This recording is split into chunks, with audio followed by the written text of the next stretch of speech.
अपने पिता की जायदाद पाने के लिए जोजी इस हद तक चला गया कि अब वो खून करने से भी नहीं कतराता और फिर अपने एक खून को छुपाने के लिए एक के बाद एक वो लाशें गिराता ही चला जा रहा है। तो लालच और पागलपन को दिखाती हमारी आज की कहानी का नाम है जोजी। कहानी शुरू होती है और पॉपी नाम का ये बच्चा अपने घर वालों से छुपते छुपाते कोरियर वाले से अपना कोरियर लेने आया है। दरअसल पॉपी ने ऑनलाइन एक एयर गन ऑर्डर की है और अगर उसके घर वालों को इस बात की जरा सी भी भनक लग गई तो उसका मार मार के भूत बना दिया जाएगा। अपने दादाजी के घर में पॉपी अपने पिता और अपने चाचाओं के साथ रहता है। उसके पिता जॉमन परिवार के सबसे बड़े भाई हैं, जिनका काफी साल पहले अपनी पत्नी से तलाक हो गया था और तलाक के बाद से ही उनकी पत्नी ये घर छोड़ के चली गई थी। उसके बाद बारी आती है उसके छोटे चाचा जैसन की, जिनकी पत्नी है बिन्सी। और फिर आता है परिवार का सबसे छोटा बेटा यानी पॉपी का सबसे छोटा चाचा, जिसका नाम है जोजी। जोजी और उसके भाइयों के पिता का नाम कुटप्पन है। इस उम्र में भी कुटप्पन ने घर और बिजनेस की जिम्मेदारी काफी अच्छी तरह संभाल रखी है और कुटप्पन का स्वभाव भी कुछ ऐसा ही है कि उनके ये तीनों बेटे उनसे थर थर कांपते हैं। तो आज पॉपी ने ये जो एयरगन ऑर्डर की है ये उसने अपने दादा के बैंक अकाउंट से की थी, जिसका उसके परिवार में किसी को कोई आइडिया नहीं है। लेकिन पॉपी जब वो एयरगन चला रहा था उस समय वहाँ जोजी आ पहुँचता है। अब पॉपी के हाथ में वो एयरगन देख के जोजी उस पे खूब गुस्सा होता है और उससे वो एयरगन छीन लेता है। लेकिन शाम को कुटप्पन जोजी के कमरे में आते हैं और उसकी गर्दन पकड़ लेते हैं। जोजी को समझ नहीं आ रहा कि आखिर हुआ क्या है, अब मैंने ऐसा क्या कर दिया। कुटप्पन उसे बोलते हैं कि आखिर तेरी हिम्मत कैसे हुई मेरे बैंक अकाउंट से फिर से पैसे चुराने की। जोजी कहता है कि मैंने आपके अकाउंट से कोई पैसा नहीं चुराया, लेकिन उसके पिता कहते हैं कि मेरे अकाउंट से 8,000 रुपए गायब हैं और तेरे अलावा ये हरकत और कोई नहीं कर सकता।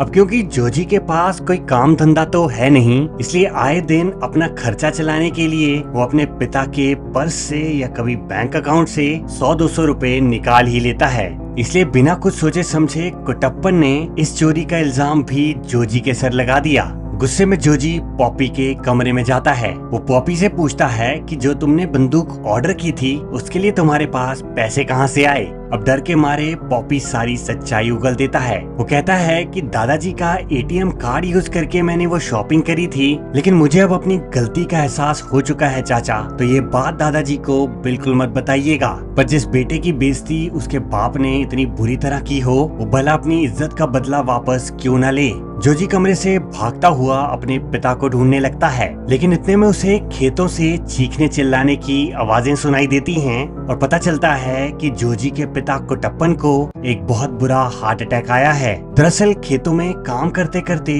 कुटप्पन ने अपने शरीर पे ज्यादा बोझ डाल दिया, जिसके चलते उन्हें हार्ट अटैक का सामना करना पड़ गया। अफरा तफरी में उन्हें हॉस्पिटल पहुंचाया जाता है और हॉस्पिटल में डॉक्टर्स बताते हैं कि उनके शरीर का बायां हिस्सा पूरी तरह खराब हो चुका है। बेहतर यही होगा कि आप उन्हें घर ले जाएं और वहां उनकी सेवा करें। जोजी के दोनों भाई अपने पिता को घर ले आते हैं, लेकिन घर के सदस्यों को अपने पिता की तबीयत से ज्यादा अब जायदाद के बंटवारे की चिंता होने लगी है। कुटप्पन की हालत देखते हुए सबको यही डर सताने लगा है कि हमें घर और जायदाद का बंटवारा कुटप्पन की मौत से पहले ही कर देना चाहिए, क्योंकि उनकी मौत के बाद हमें काफी समय तक बंटवारे के लिए रुकना पड़ेगा, क्योंकि मौत के तुरंत बाद अगर बंटवारा कर दिया तो पूरा गांव और समाज उन्हें लानत ही देगा। और जोजी तो अपने पिता की इस हालत से भी खुश ही नजर आ रहा है। अब उसके खर्चों पे रोक टोक करने वाला कोई नहीं है। वो जितने चाहे जैसे चाहे अपने पिता के पैसे उड़ा सकता है। इन्हीं सब का फायदा उठा के उसने अपने पिता के पैसों की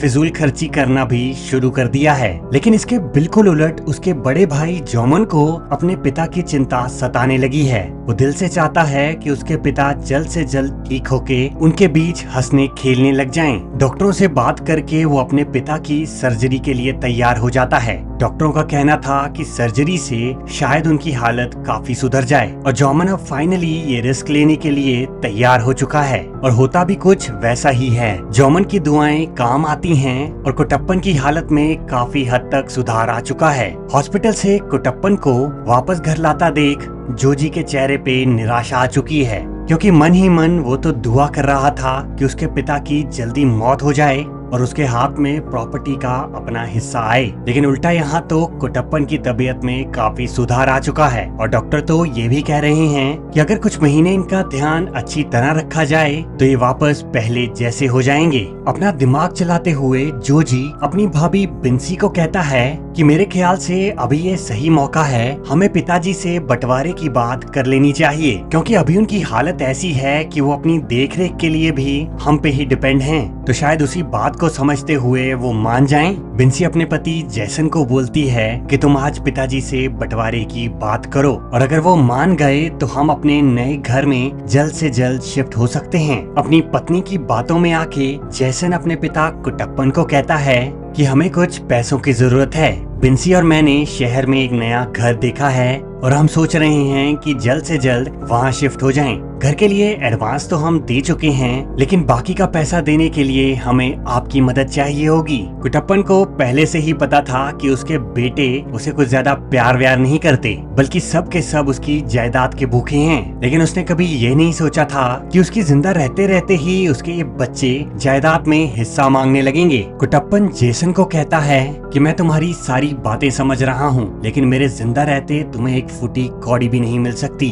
अब एक काम करो और चुपचाप यहाँ से निकल जाओ। अपने पिता से इतनी बेइज्जती करवाने के बाद जेसन बिन्सी को काफी डांटता है, लेकिन बिन्सी जब ये बात जोजी को बताती है तो अब जोजी का भी खून खौलने लगा है। उसे तो यही लग रहा है कि उनके पिता उनके साथ इतना बुरा बर्ताव क्यों कर रहे हैं। वो बिन्सी को कहता है कि अब बहुत हो गया, मैं खुद जाके उनसे साफ साफ बंटवारे की बात करता हूँ। जोजी कुटप्पन के कमरे में पहुँचता है और कुटप्पन को कहता है कि पिताजी अब आपको ये प्रॉपर्टी हम सब में बराबर हिस्सों में बांट देनी चाहिए। हम लोग अपनी मर्जी की कई चीजें करना चाहते हैं, लेकिन पैसों की कमी की वजह से कर नहीं पा रहे।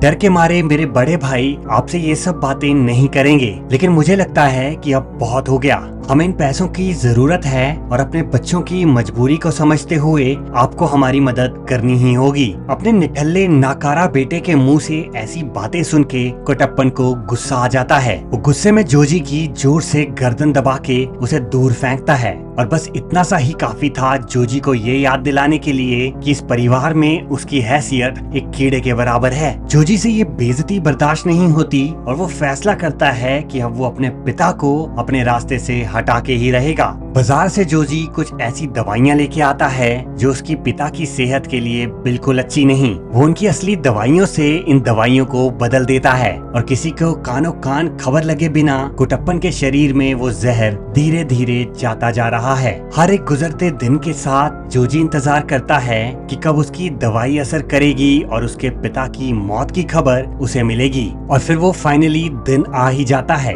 दवाइयों की वजह से कुटप्पन की मौत हो चुकी है, लेकिन गांव और घर के लोगों को तो यही लग रहा है कि शायद बीमारी की वजह से कुटप्पन मर गया। फाइनली जोजी और उसकी भाभी बिन्सी को लग रहा है कि अब घर के बंटवारे का रास्ता एकदम साफ है। लेकिन जब जोजी अपने बड़े भाई जोमन के साथ बंटवारे की बात करता है तो जोमन उसे कहता है कि हमारे गांव वाले पहले ही हमारे बारे में तरह तरह की बातें कर रहे हैं और कुछ लोग तो बल्कि ये भी कह रहे हैं कि हमने खुद अपने पिता को जायदाद के लिए मारा है। मैंने लोगों को कहते सुना है कि कुटप्पन की तबीयत काफी ठीक हो चुकी थी, तो फिर अचानक उसकी मौत ऐसे कैसे हो गई, और ऊपर से उनका पोस्टमार्टम ना करवाने की वजह से भी सारा शक गांव वाले हम पे ही कर रहे हैं। तो ऐसे मौके पे उनकी मौत के कुछ ही दिनों बाद अगर हम जायदाद का बंटवारा कर देंगे तो उन्हें फिर बातें करने का मौका मिल जाएगा। इसलिए मैं कहता हूँ कि हमें कम से कम 1 साल तक तो रुक जाना चाहिए ताकि इन गांव वालों का मुंह तो बंद हो जाए। पोस्टमार्टम का नाम सुन के जोजी के होश उड़ जाते हैं। उसे पता है कि अगर ये मामला ज्यादा गहराया तो पुलिस को उसे दबोचने में ज्यादा समय नहीं लगेगा। इसलिए अपने बड़े भाई की हाँ में हाँ मिलाते हुए वो कहता है कोई बात नहीं, हमें शायद बंटवारा 1 साल बाद ही करना चाहिए। बड़े भैया सच कह रहे हैं, अपने परिवार की बदनामी से अच्छा है कि हम 1 साल और इंतजार कर लें। लेकिन अब गांव वालों के तानों की वजह से घर में परेशानियां बढ़ती ही जा रही हैं। गांव वालों की ये बातें जोमन को बिल्कुल पसंद नहीं आती और ऊपर से जोमन है भी थोड़ा गुस्से वाला, जिसके चलते वो आए दिन जोजी और अपने छोटे भाई से लड़ाइयां करता ही रहता है।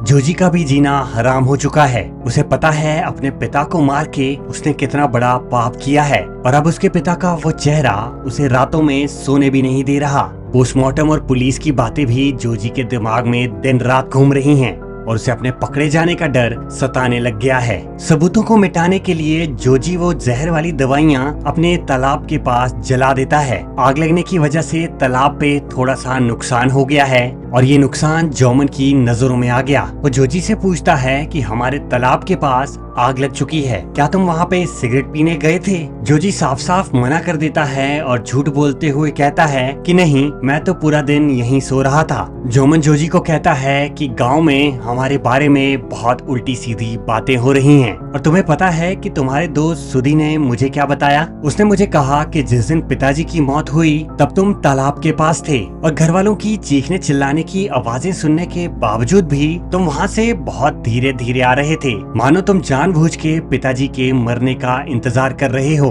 गुस्से में जोजी उन्हें कहता है कि ये सुधी तो कुछ भी बकवास कर रहा है। आपको तो पता ही है इन गांव वालों का, हमें बदनाम करने के लिए तरह तरह की बातें करते हैं और जब इस सुधी के बच्चे को और कुछ नहीं मिला तो मेरे पिता की मौत का इल्जाम इसने मेरे सर लगा दिया। जोमन कहता है कि मुझे इन गांव वालों का अच्छी तरह पता है, मैं सुबह से उसी को ढूंढ रहा हूँ, एक बार वो मुझे मिल जाए तो मैं उसकी हड्डियाँ तोड़ दूँ। इतने में जोमन को फोन आता है कि सुधी पास वाले खेतों में ही है। जोजी कहता है कि मैं भी आपके साथ चलूंगा, उसने जो मेरे बारे में बकवास की है उसकी सजा तो उसे मैं ही दूंगा। इतना कह के जोजी वो पॉपी की एयरगन भी अपने साथ ले चलता है। दोनों खेत में पहुंचते हैं और उनसे बचने के लिए अब सुधी भागने लगा है, लेकिन डरते डरते सुधी जोमन को कहता है कि उस दिन मैंने जोजी को तालाब के पास मछलियां पकड़ते देखा था, जबकि तालाब की सफाई के लिए हम पिछले महीने ही सारी मछलियां वहां से निकाल चुके थे। तो जब मैंने इसे बिना मछलियों वाले तालाब में मछलियां पकड़ते देखा तो मुझे शक हुआ, इसलिए मैंने कह दिया। अब जोजी को भी पता है कि अगर उसने ज्यादा देर सुधी को बोलने दिया तो वो फंस जाएगा, इसलिए वो सुधी को मार के वहाँ से भगा देता है।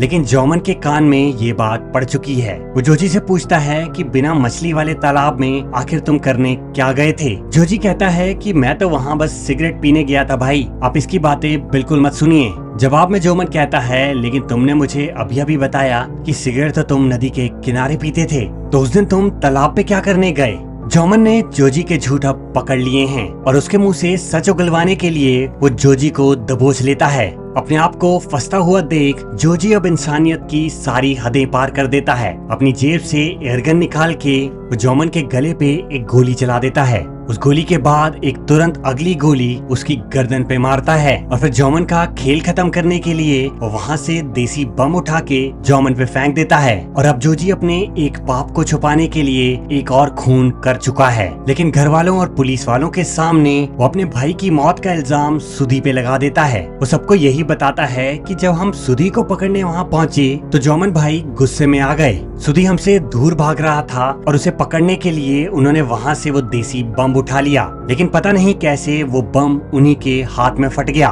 मगरमच्छ के आंसू रोते हुए जोजी ने अपने भाई के खून की सारी कहानी ही बदल दी। परिवार और गांव वाले उसे बेचारा समझ के जोजी को हौसला देते हैं, लेकिन अगले दिन पूरे गांव में खबर फैल जाती है कि सुधी ने अपने आप को पुलिस के सामने सरेंडर कर दिया और वो पुलिस को अलग ही कहानी बता रहा है। सुधी ने पुलिस को बताया है कि जोजी ने ही अपने भाई जोमन का खून किया है, लेकिन उसकी बातों को बकवास बताते हुए जोजी कहता है कि अब अपने आप को बचाने के लिए वो सारे इल्जाम मेरे पे डाल रहा है। अगले दिन जोजी के घर वालों को खबर मिलती है कि पोस्टमार्टम के दौरान जोमन की लाश में से पुलिस वालों को एयरगन की गोलियां मिली हैं। ये बात सुन के जोजी के बड़े भाई जेसन को बहुत हैरानी होती है, क्योंकि जोजी की कहानी में तो एयरगन का कहीं जिक्र ही नहीं है। उसने तो कभी बताया ही नहीं कि मौके पे एयरगन भी मौजूद थी। एयरगन की बात सामने आते ही पॉपी उन लोगों को बताता है कि काफी समय पहले मैंने एक एयरगन ऑर्डर की थी, लेकिन मुझे डरा धमका के जोजी ने वो गन मेरे हाथों से छीन ली।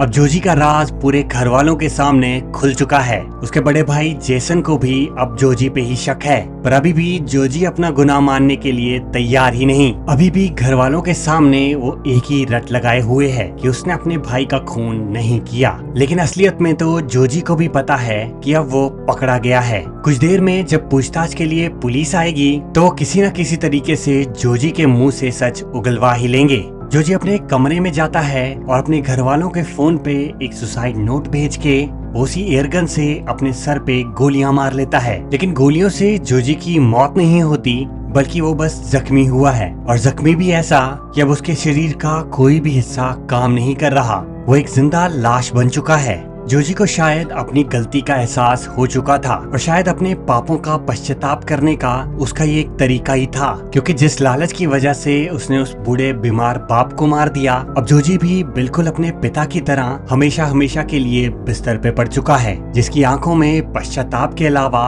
और कुछ नहीं है। और इसी के साथ जोजी की ये कहानी यहीं खत्म होती है। कहानी अगर पसंद आई हो तो वीडियो को लाइक और चैनल को सब्सक्राइब जरूर कर दें। मैं आपसे मिलूंगा एक और नई कहानी में, एक और नई वीडियो के साथ।